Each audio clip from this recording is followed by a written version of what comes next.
Welcome to Real Coaching Radio, the podcast for coaches by coaches. We are here to teach you how to get the most out of your clients and yourself. This is where beauty meets the beast, brains meet brawn, and science meets, well, bro science. Welcome to Real Coaching Radio.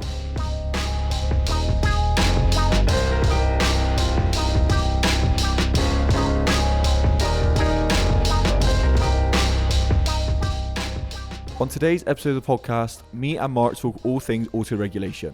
So we broke this one into two because the first bit kind of went on for a little while. We spoke about how to basically limit the things that are going to affect your training, your sleep, your hydration levels, your stress. And we just kind of talk a little bit around the conversation of those things. The next episode is coming out next week, and that will have how you actually autoregulate. This one is all things that go into affecting us when we do train in the gym. So without any further ado, let's get on with the episode.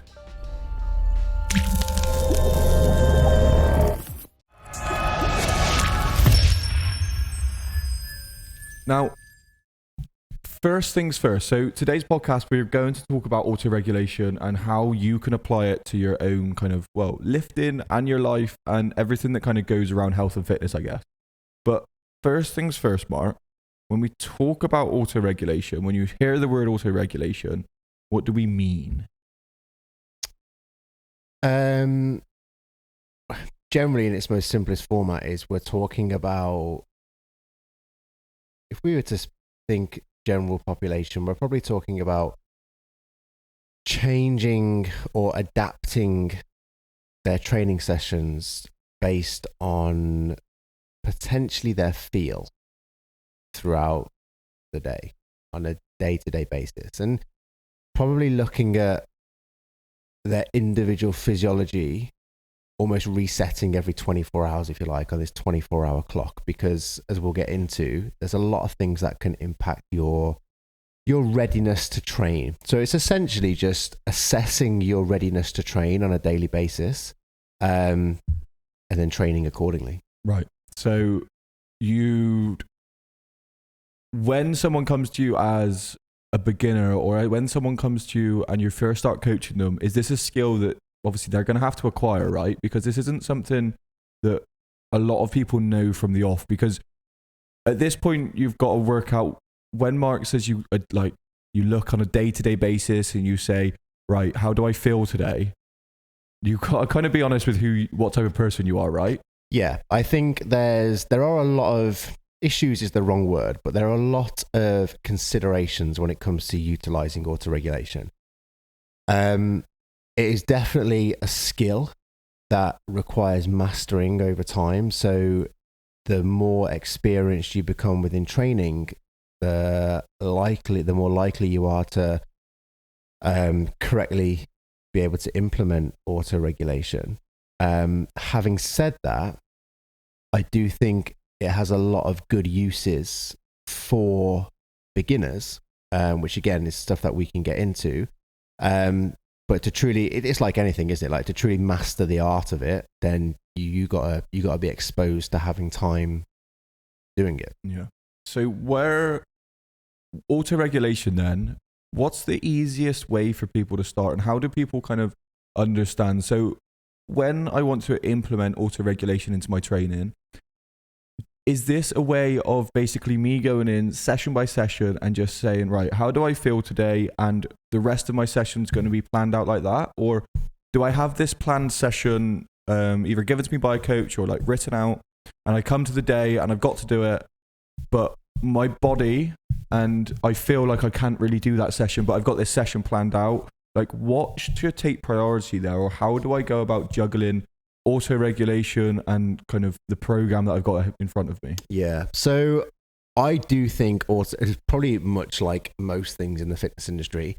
I think people look at autoregulation and just really try and overcomplicate it. And autoregulation just really does not need to be complicated. Training within itself does not need to be complicated. But we generally tend to have this mindset, whereas, well, if it's the most complicated thing and I need like a PhD in maths to be able to figure it out, this must be the best thing. Whereas usually it's the other end of the scale, right? So I don't think it needs to be overly complicated. My advice would be to always have, auto-regulation is not going into the gym and winging it. That's I don't even know what that is, but that's not auto-regulation. Auto-regulation is you have a planned structure. You have a structure to your session. You have a structure to your week. You have a structure to the phase of training that you're in. And then based on events that have happened in your life, i.e. things like your nutritional intake, your hydration status, your sleep, your potential other stress levels that are happening in life, things like work, family, whatever it might be. Maybe even down to things like your journey into the gym. Did you have epic road rage like on the way to the gym? Or you were stuck in a shed load of traffic and you took your pre-work, it usually takes you 20 minutes to drive to the gym. You take your pre-workout at home and you're stuck in traffic for 90 minutes and you're sat in a traffic jam buzzing, wanting to bench press the car. You're very much taking a pre-workout. Do you know what? I had a friend, going off topic, but I still have a friend who's a firefighter, and he was on call, and we were due to train, and he took a pre-workout, and just as he was about to leave the house, he got a call. So he's in a house in a respirator, like pre-workout up to the max, like ready to go. Yeah. That sounds like either a really good or a really bad experience. But anyway, hypes up fireman ever. But anyway, you're still going into the gym with structure. You're just adjusting accordingly based on how you feel. And again, there's considerations around that we probably should discuss. So based on how you feel, you listed off a few things there, like sleep, how your journey was into work, your nutrition. So when we talk, like, a lot of the times, this is why it can be quite difficult when people look at their 1 hour of training as the thing that's going to be the difference between them gaining muscle, or getting like the most optimal kind of performance out of their day and things like that. And the hour that you train is only as good as the kind of things that lead up to it. So part of the things they should track then, or some of the things they should be aware of, I guess, would you say, is there a priority list? Is there something you need to just keep an eye on, or just like, I guess, track, like, am I getting good sleep? Was I up 3 times in the night? Is that something? Yeah, so I would say some of the easy things that you can track that are going to have probably large impacts on performance is definitely going to be sleep. How well did you sleep the night before? And then the other thing that's probably really easy to monitor is your hydration status. Like, what have you consumed during that day? Whether that be you trained first thing in the morning, like how well hydrated were you the day before, that morning before you go and do your session, or if you're training later on in the day, what's your hydration status been throughout the day? And I would say, there are definitely some other things to come into play, but for most people, the easiest thing for them to track would probably be those 2 things. Have you had, again, we can get really scientific with it, but I think that's where people lose their way with stuff like this. Generally, most people are going to know if they've had a good night's sleep or not. Yeah. You don't necessarily need to get one of these Whoop bands or a thing that kind of tells you, oh, you need like 74 hours recovery after that one session, like most of the Garmin stuff do, and like tracking your sleep. They are really good tools. And again, they can be used as like a guide to kind of tell how was my sleep been. But you pretty much know, like, was I up in the night? How many times did I get up in the night? What time did I go to sleep? What time did I wake up? Like, based on just those things alone, without any other technology, you can pretty much determine whether you had a good night's sleep or not. And then your hydration, like, Jess has got a water bottle, which obviously does the hours, and you see them all over the place.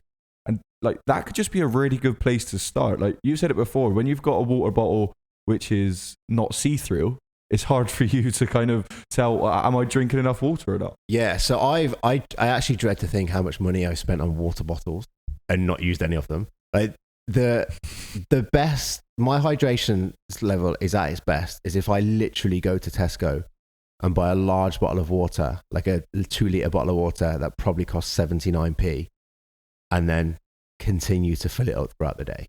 Like, you can buy all these fancy water bottles, which, I don't know, they cost like up to 50 quid. Yeah, they do. Like, it holds water. Do you know what I mean? Yeah, so it's a strategy. Find a way that works for you, because like it's one of those things that it's out of sight, out of mind. Whereas if you've got your water in front of you, and this is a tip that I've given to clients as well sometimes, is one of those water bottles is brilliant because it keeps you like updated, like how many glasses of water have I added, But if someone's trying to like increase their steps, so if you work in an office or you work at home, one of the things I'd say to people to do is have a small glass on your desk, and pretty much because you've got a glass see-through, you'll take sips throughout naturally, and keep your water bottle in the fridge so then your water's nice and cold, and you can keep still track of like how much water you're drinking. But then you have to literally get up every single time your water gets empty. You go to the fridge, you fill it up, you bring it back. And I reckon that's one of the like easy tips that people can do, just to, if you're trying to increase your steps and as well as trying to keep hydrated. But you've got to be like actively thinking about it, I think. Or you do what I do, which has the same result but a different method, is you buy a massive bottle of water, you leave it on the table. I see it as a challenge to try and drink it. So I drink it, and because I drank loads of water, I have to go to the toilet every 20 minutes. So I'm still getting my steps in that way. I think every 10 minutes, one of us is just walking to the toilet. It's just, and we should actually clock how many steps we do just going to the toilet and back. I'm going to do that. It would be, and that's, those little tips are kind of things that you need to think about when it comes to, if you can just nail down your sleep and your hydration, you're probably like a really good part of the way there when it comes to at least giving yourself a hope and a chance of getting the most out of your training sessions. Because if there are things we can do to avoid feeling so tired, or avoid like, or trying to get the best session that we can, then like getting good sleep and being hydrated, there are two things we could probably control pretty well, I'd imagine. Yeah. And I think, and I know you're very similar to me in terms of when it comes to working with clients, we've had this conversation before. It's just like big rock stuff, isn't it? Low hanging fruit. Like let's hit that first. We can get more detailed. We can get more scientific. But usually if you start there, people just fail. Yeah.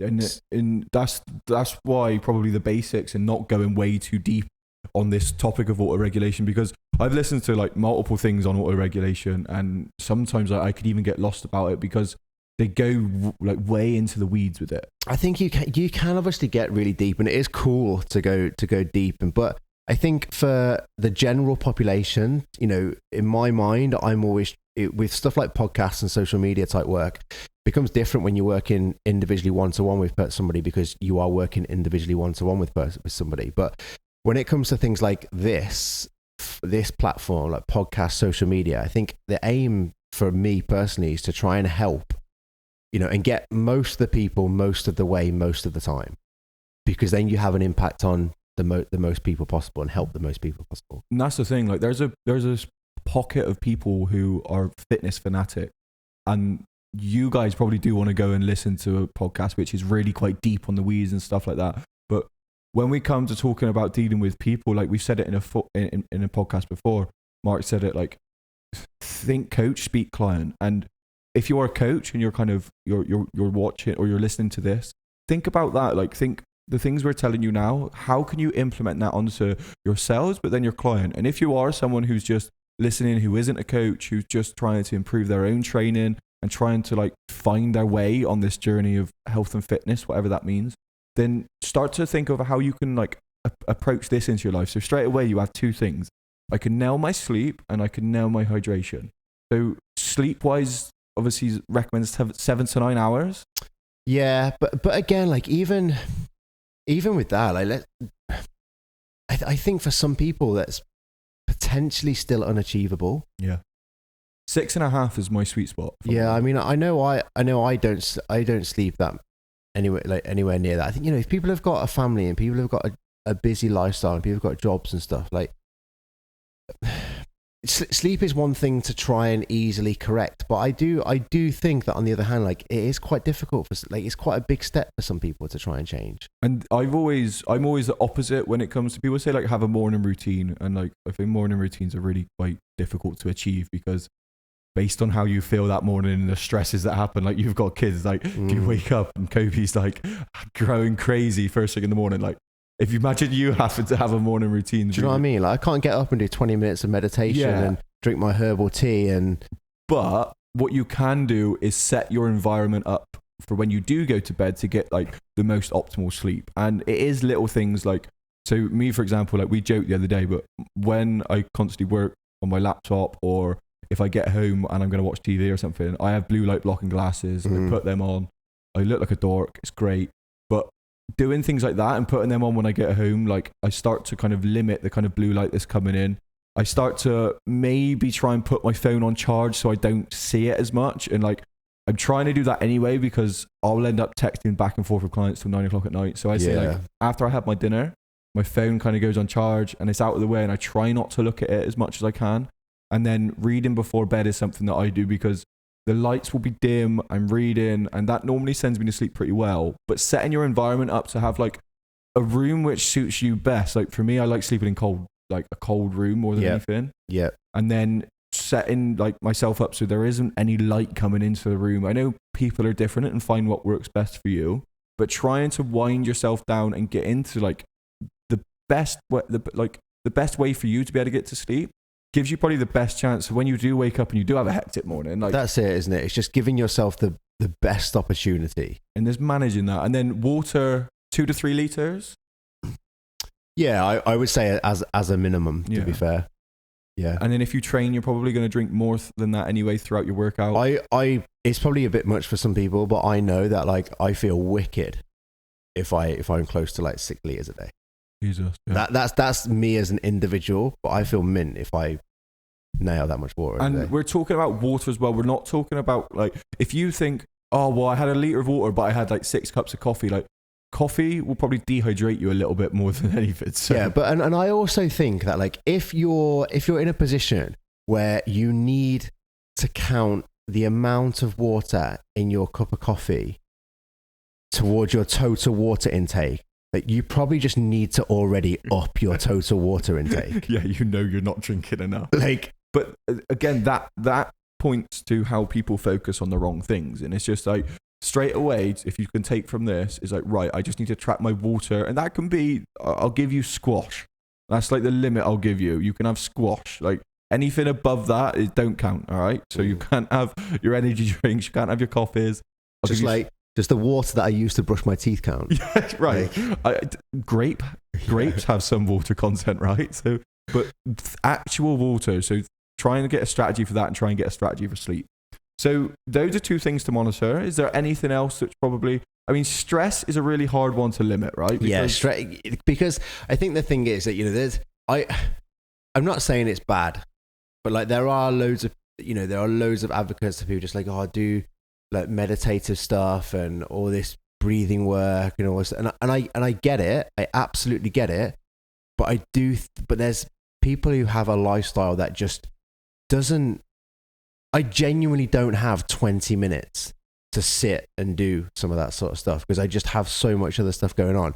So I do completely get it. I'm not knocking it, but I just think there are so many people in the world who just aren't in a position to be able to implement it into their life. So that's the thing. So mindfulness and like meditation practices, if you do have time, brilliant, like give them a go. And like me, myself, I've tried doing them, but I found the time that I have, I don't have that much time to be able to do that, because when it comes to downtime and free time, like you make a choice and you make a choice of what's going to be the best for me. Like during this downtime is literally sitting on the sofa and just watching TV and kind of just slobbing out almost. That's probably going to be the best thing for you if you are so hectic, if you are probably this like type A personality who's always kind of hyped up or whatever, then maybe that is the best thing for you. And maybe meditation, like that could just be another stress. Like, oh, I've got to meditate now. Exactly that. Like, so as an example, like if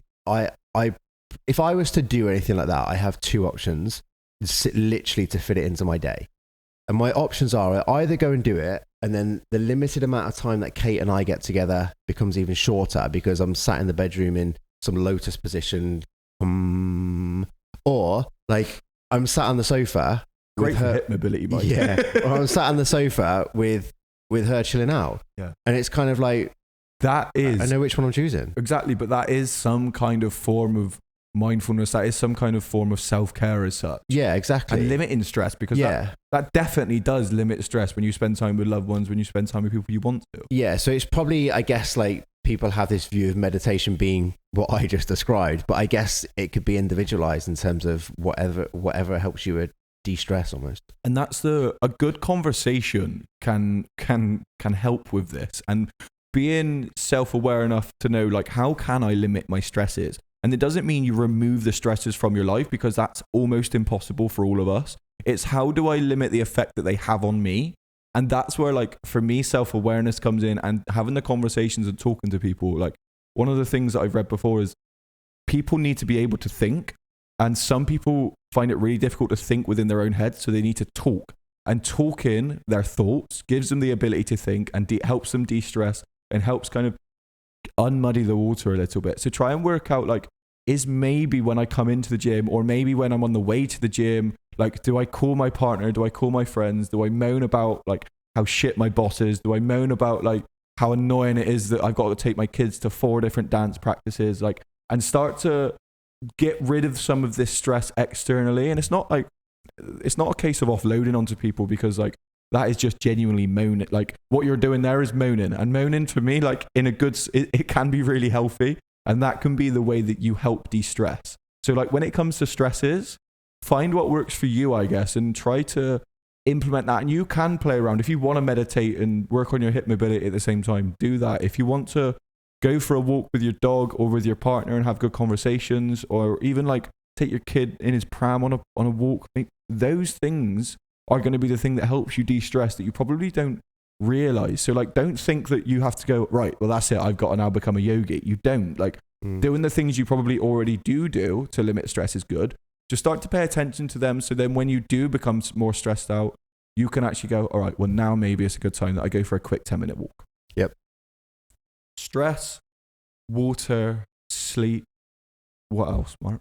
They're probably the big 3. I mean, this is everything external to training, by the way. Yeah, this is things that don't happen within the session. There's obviously then, like, a huge nutritional impact, but then I think for a lot of people, which is, you know, this isn't being harsh to the general population, but more so the fact that it's something that they just don't have, is kind of, they probably just lack the knowledge around nutrition to be able to implement some of those things, which is obviously why they come to us as coaches to help. There's almost like, and I don't know if you've witnessed this, but this has just come to my mind, that there's almost a stigma around being healthy.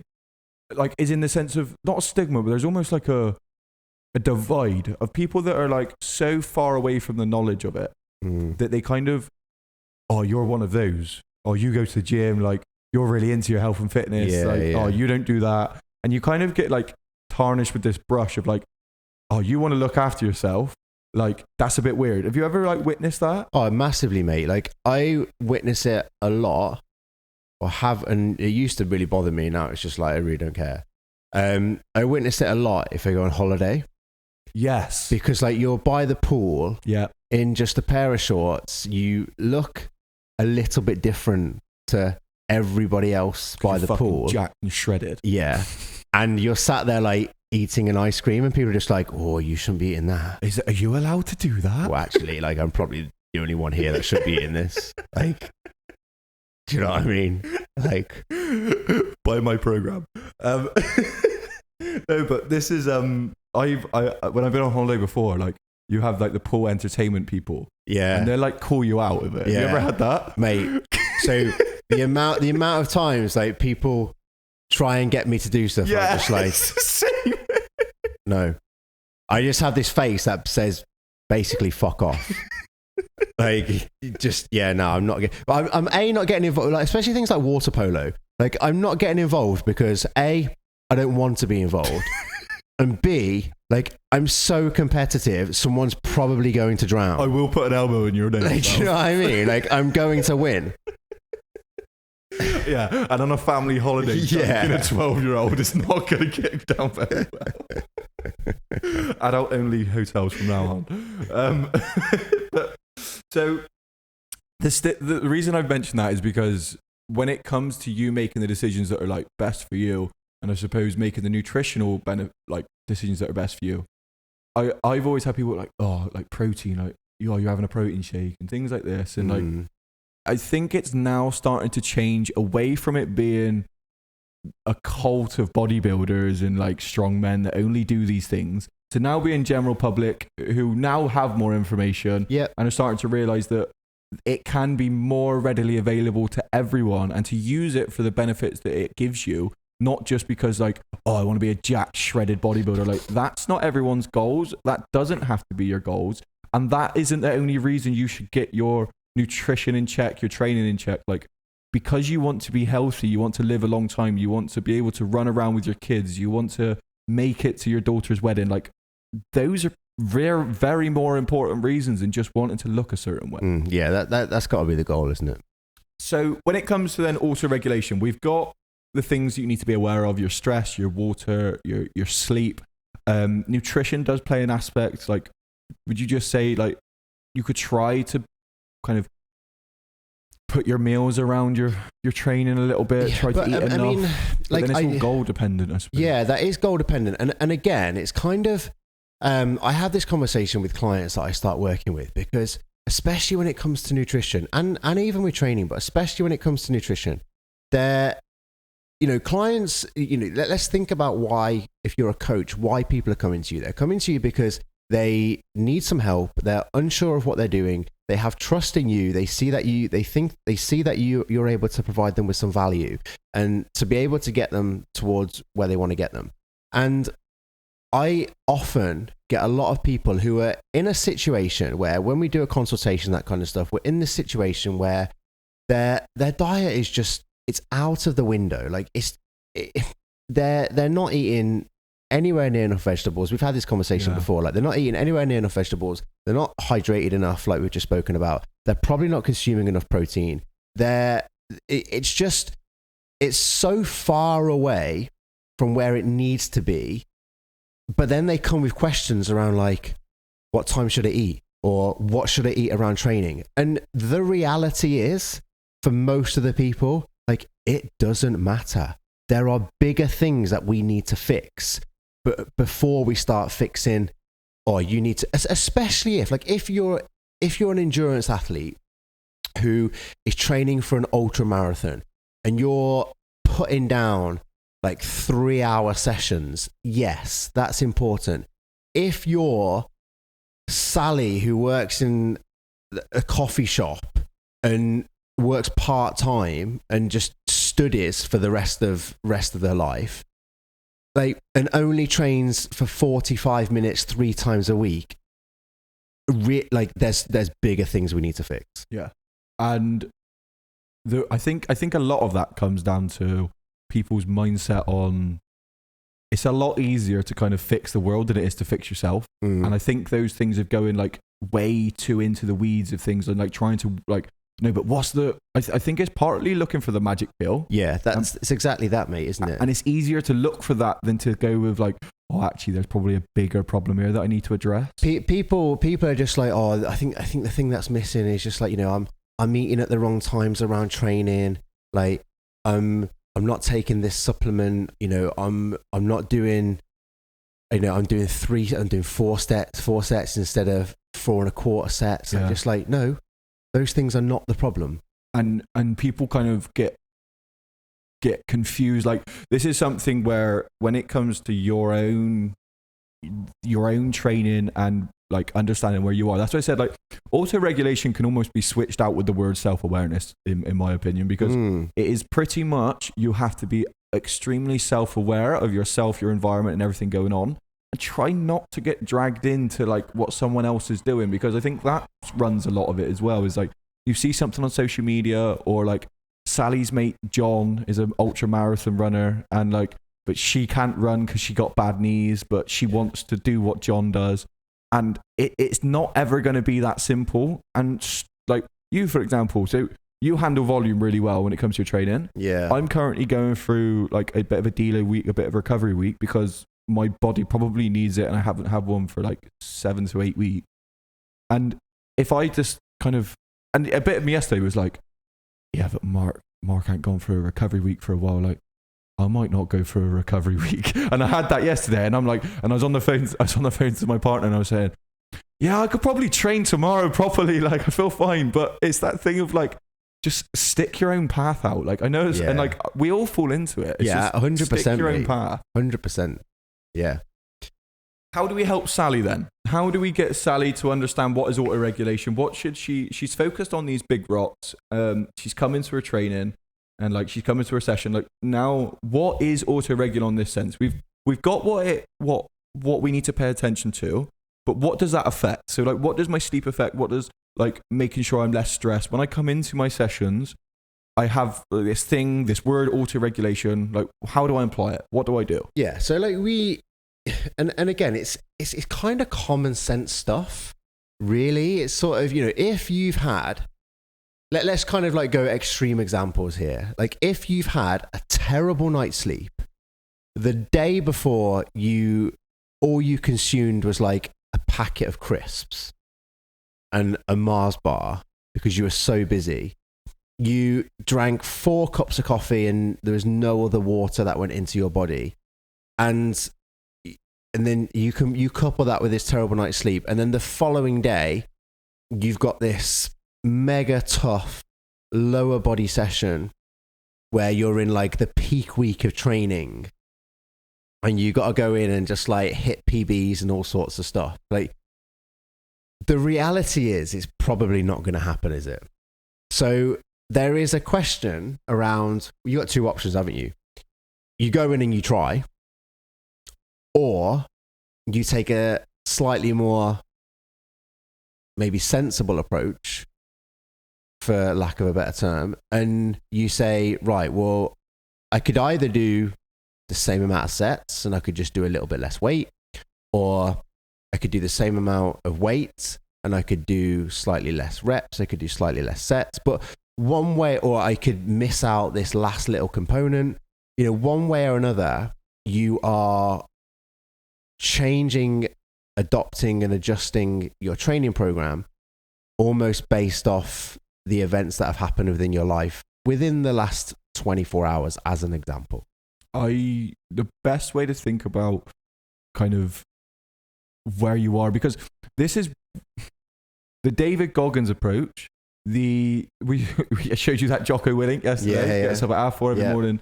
This approach of like balls to the wall, beast mode, I'm going to do it no matter what, can be applied, very good in certain circumstances, but you need to like, is that the right time for you to use that and put that into play? Yeah. So I was actually thinking about some of that sort of stuff this morning, as I was making breakfast, and because I was listening to a podcast, and I don't know why I'd never thought about it before, but weirdly, I started to think about something that I hadn't ever thought about before. And that was around like, so you take these people, take like David Goggins and other people who've got like this mindset, and it's kind of, if you're a coach and you have that mindset, why, people want to come and work with you or have you as their coach because they're just like, look how inspirational this person is. Like, this person gets up at 4:30 in the morning, like trains, like does crazy stuff. And it's just like, I aspire to potentially be something like that. And what, from a coach's point of view, what that doesn't mean is just like, right, I'm going to turn this person into me. Like they're going to become this kind of, so I take it as an example. Like I thought about it because I was making breakfast and I was thinking about my own nutrition, and I was thinking about some of the nutritional strategies that I use with clients and the way I set up some of their diets. So I'm just like, should I as an individual myself apply some of those same principles to my nutrition? And there's 2 sides of the story. There's the yes, because it's kind of, well, people have come to me because they obviously they like what I do, they like what I see, they like some of the results that I can get, and they kind of like want a bit of that, so they almost want to do that. But then the other side of it is just like, hell no, because these people are coming to you for help and advice, and at the moment they're in a completely different situation than to you as an individual. And because you've been doing this for so much longer, you've probably got a different mindset to them as a client. So you're able to do this stuff that they're currently not able to do. It doesn't mean that they're never going to get to being able to do that. Like, so as another example, I have this conversation a lot with a lot of different people. And I had this conversation with other people around, like when we opened the gym. And I see this stuff happen a lot in CrossFit. And it's kind of like, well, people are saying, like, as an owner and as a coach, am I going to be doing the same workout that the members are doing, the clients are doing? And a lot of people are just like, well, if you're not doing it as a coach, what you're saying is that your programming isn't good enough. And I think for a second that is the complete opposite. Like, I do some of the class programming that we have sometimes, but I don't do a lot of the class programming because I'm in a different situation to members. Like, I've been training for nearly 17 years in some disciplines, a really high level, and I'm in a completely different situation. I've got completely different goals. So no, I'm not doing it. It doesn't mean, I'm not saying I'm better than anybody else. I'm just in like a very different position. That's something which hit a chord with me yesterday. So on Monday, when I do my recovery week, I basically do 3 full body sessions, very low weight. I'm basically working on the skill of the movement, like 2 to 3 sets, like 6 to 8 reps. There's nothing crazy going on. And that session that I did, that full body session, I've done with clients, and they've been absolutely hanging. And it's been the hardest session. Their body's killing the next day. They're hurting. They're really sore. Whereas I do it, and for me, it doesn't even feel like I've trained. Yeah. And you've got to be able to really, it's really true. You've got to really be able to, as a coach especially, don't get dragged into what your clients are doing. Like, I've got clients who are running kind of like 3 or 4 times a week. I've got clients who are getting PBs on their runs. Like, I've got friends who are doing this. Like, I've got friends that are doing crazy like conditioning circuits, and I'm thinking, like, should I be doing that? Yeah. And like, I think we all kind of fall into that stage of like, am I going to get? I suppose it is a little bit like, am I going to get judged for not doing it? Is there going to be some part of people that is going to say, oh, like, you should be doing like this? Do you know what I mean? Yeah. So I was thinking about this from a nutritional point of view. And I saw a few things on social media over the last couple of days. So, we're the fitness industry, which is really good. It is a really, really good thing. And we can explain why we get more into auto-regulation stuff. Like, the fitness industry is becoming, I don't really know what the word is. I don't want to use the word softer, but the word is softer. And for some good, the good around that is it becomes more achievable to people. It allows for better adherence and allows people to become more consistent. Take auto-regulation as an example. So auto-regulation for some people, and this isn't the best way to use auto-regulation, but it could be misunderstood. And for some people, auto-regulation is just like, well, if on the days where I don't really feel it, I'm just going to like not bother. Or I'm going to take it really, really easy. And this is potentially one of the issues with auto-regulation. Whereas if you take a strategy that some bodybuilders use, where it's just like, right, every day I go into the gym, I'm lifting more weight. We're going failure every time, right? Now that's a different mindset. Like, take nutrition. Like, with clients, it's kind of like for most people that I work with as clients, for most people, the biggest issue why they're not achieving their goals from a nutritional point of view is because they can't adhere. If they can't adhere, they're not consistent. And the reason they can't adhere and they're not consistent is because it's too harsh for them. It's too strict for them to deal with. They don't have the mindset.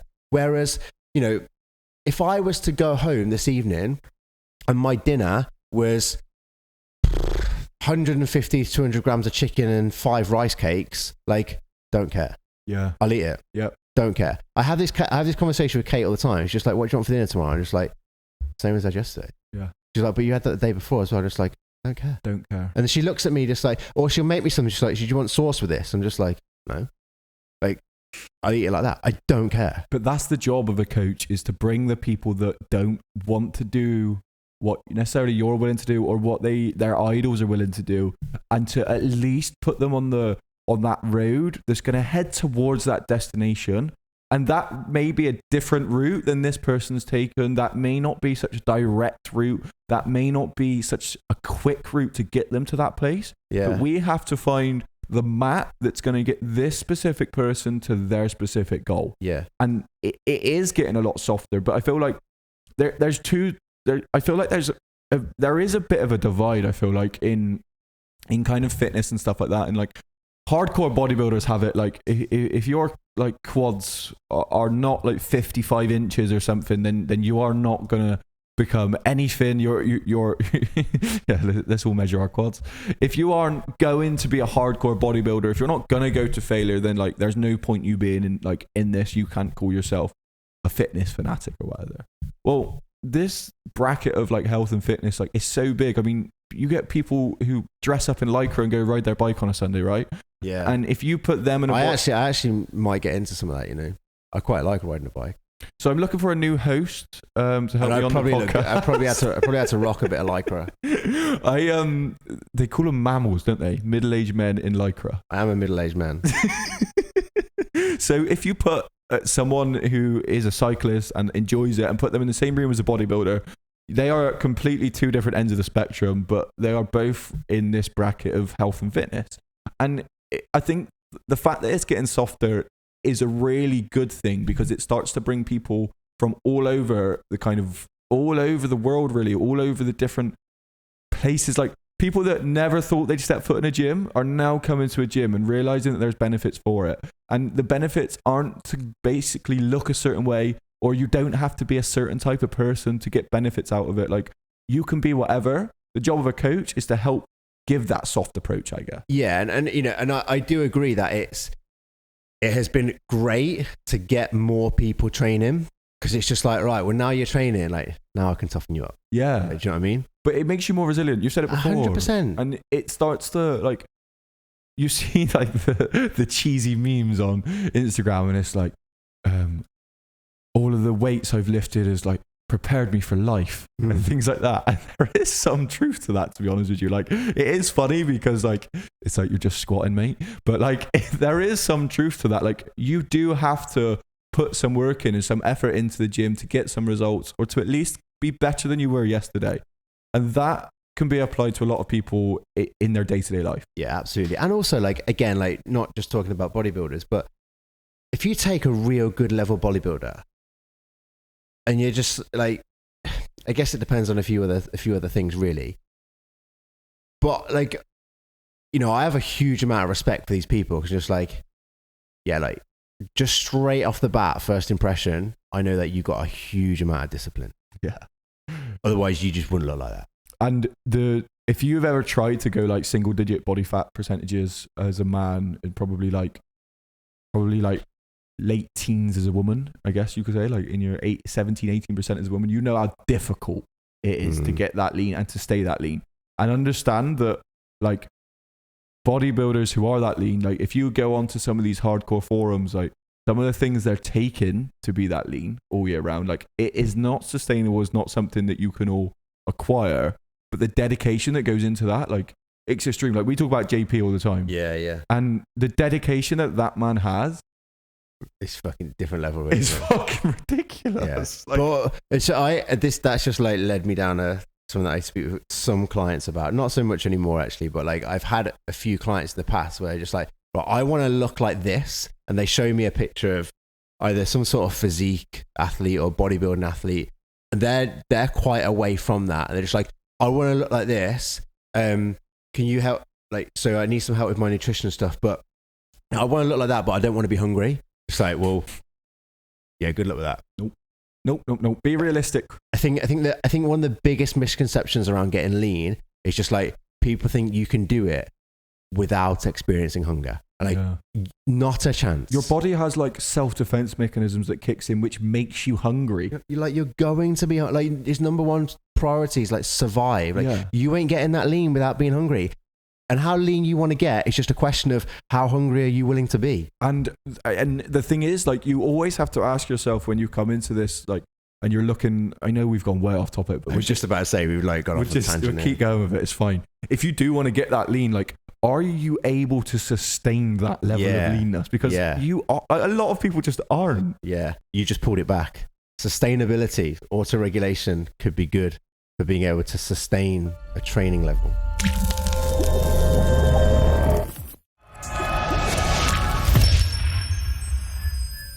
Sorry to cut you guys short, but I thought the best thing to do was to split it up into 2 episodes, because we know an hour and a half episode can be quite long for a lot of people. So we want to split up into 2. So hopefully you've got quite a good bit of information out of that first kind of section there. It was a good conversation, I thought, around auto-regulation, around self-awareness, around kind of coaching in general, I guess. Now, you can find myself and Mark. You can head to Mark's Instagram page, Mark Origin Series, or you can find me. The best place to find me is at Hack the Body, Hack the Mind. I also have an account, Charlie RJ Hacker, and Mark has an account for his online services called Origin_Series_online. You can head to any of those places on Instagram for more information, to get into contact with us, to basically start to interact with us on different platforms. But thank you so much for tuning in. The Auto-Regulation Podcast Part 2 will be out next week. This has been Real Coaching Radio.